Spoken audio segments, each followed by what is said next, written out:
नमस्कार दोस्तों, मैं ध्रुव कुमार निर्माण आईएएस में आपका स्वागत है। आज हम लोग चर्चा करेंगे प्रचंड हेलीकॉप्टर के बारे में, जिन्हें हमारी वायुसेना में शामिल किया गया है। हमारे रक्षा मंत्री राजनाथ सिंह ने स्वदेश में निर्मित हल्के लड़ाकू हेलीकॉप्टर को औपचारिक रूप से भारतीय वायुसेना में शामिल किया है।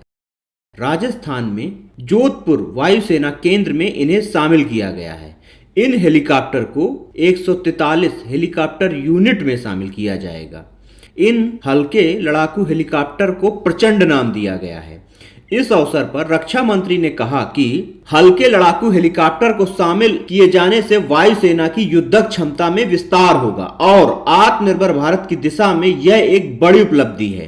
दरअसल करगिल युद्ध के दौरान से ही इस तरह के हल्के लड़ाकू हेलीकॉप्टरों की जरूरत को महसूस किया जा रहा था और इस मांग को पूरा करने के लिए 2 दशक से प्रयास किए जा रहे थे।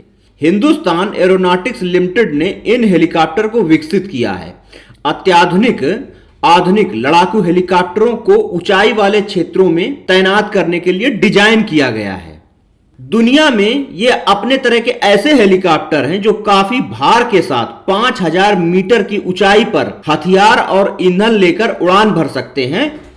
इन हेलीकॉप्टरों में 2 शक्तिशाली इंजन लगे हुए हैं और इनमें रडार से बचने की विशेष क्षमता है। इनकी अन्य विशेषताओं में हर मौसम के अनुकूल काम करने की क्षमता, सुरक्षा कवच, रात में हमले की क्षमता और दुश्मन का पीछा करते हुए सटीक निशाना लगाना आदि शामिल है। इन हल्के लड़ाकू हेलीकॉप्टर को 500 किलोमीटर तक उड़ान भरने के लिए सक्षम बनाया गया है और 6500 मीटर तक की ऊंचाई पर जाने में सक्षम है। यह हेलीकॉप्टर हवा से जमीन में मार करने वाली मिसाइलों, 70 mm रॉकेट और 20 mm की बंदूक की सुविधाओं से लैस हैं।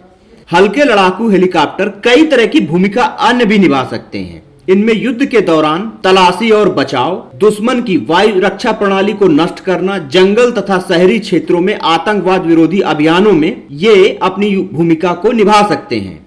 इन हल्के लड़ाकू हेलीकॉप्टरों को भारतीय वायुसेना में शामिल करने से आत्मनिर्भर भारत की दिशा में एक और प्रगति होगी तथा सरकार आयात को कम करने में भी काम कर सकेगी और स्वदेशीकरण को बढ़ावा मिलेगा।